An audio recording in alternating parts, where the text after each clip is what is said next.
ભાવનગર શહેરમાં લોકોની સુવિધામાં વધારો કરવા માટે મહાનગરપાલિકા દ્વારા વિવિધ વિસ્તારોમાં રોડ બનાવવાના કોન્ટ્રાક્ટ આપવામાં આવ્યા હતા, પરંતુ ભ્રષ્ટ કોન્ટ્રાક્ટરોએ રોડના કામમાં ભ્રષ્ટાચાર આચરતા ટૂંકા ગાળામાં જ રોડની હાલત બિસ્માર બની ગઈ। રોડના કામમાં નબળી ગુણવત્તાનું મટીરીયલ વાપરવાને કારણે 11 જેટલા રોડમાં ગાબડા પડી ગયા, જેમાંથી કેટલાક રસ્તાનું કામ R&B વિભાગે કરાવ્યું હતું, પરંતુ આ કોન્ટ્રાક્ટરોની મનમાની એટલી હદે જોવા મળી હતી કે રોડ રિપેર કરવાના આદેશ બાદ પણ કોન્ટ્રાક્ટરોએ રોડને રિપેર કર્યા ન હતા। ત્યારે આખરે આવા કોન્ટ્રાક્ટરો સામે તંત્રએ લાલ આંખ કરી કોન્ટ્રાક્ટરની ડિપોઝિટ ફોરફીટ કરતા કોન્ટ્રાક્ટરોની શાન ઠેકાણે આવી છે અને શહેરમાં તાત્કાલિક ધોરણે રોડને રિપેર કરવાના કામ શરૂ કર્યા છે।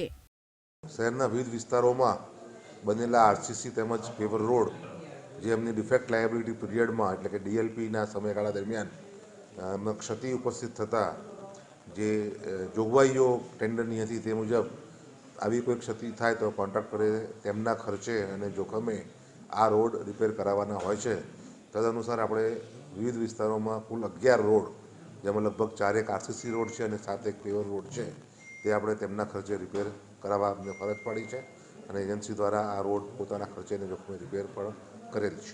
ભાવનગર શહેર કોંગ્રેસ પ્રમુખ પ્રકાશ વાઘાણીએ શહેરમાં બનેલા રસ્તાની ગુણવત્તા સામે સવાલો ઉઠાવ્યા, સાથે જ કોન્ટ્રાક્ટર અને અધિકારીઓની મિલીભગતના પણ આક્ષેપ કર્યા હતા।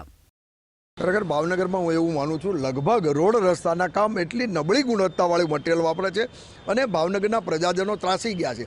અને ખાસ કરીને મંત્રેશથી એરપોર્ટ રોડ સુધીનું જે રોડ છે એનું સાવ નબળી ગુણવત્તાવાળું કામ કર્યું હતું। જ્યારે આપણે પ્રજાજનોને પ્રશ્ન કરે ત્યારે ખો આપે R&B વાળા કે અમારામાં નથી આવતું, કોર્પોરેશન કે અમારામાં નથી આવતું, પણ મને ગર્વ થાય છે કોર્પોરેશન કમિશનર સાહેબ ઉપર કે એની જે સ્થાપિત મૂડી હોય એને સીઝ કરી દેવામાં આવી છે અને કોન્ટ્રાક્ટર પાછા કામ કરાવવા પડે। હું તો કહું આ બધા રૂલ્સ એવા બનાવો કે નબળી ગુણવત્તાવાળું કામ કરે જ નહીં, સારામાં સારી ક્વોલિટીની મટીરિયલ વાપરે।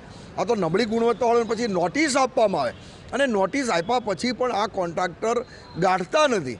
એનો મતલબ કે શાસકોને કાંઈ મલાઈ ખાધી હોય, એનો મતલબ એ થયો કે શાસકો સાથે સાઠગાંઠ કરી અને અધિકારીને જવાબદાર ગણતા હોય, પણ ખરેખર શાસકોના માર્ગદર્શન નીચે અધિકારી કામ કરતા હોય છે।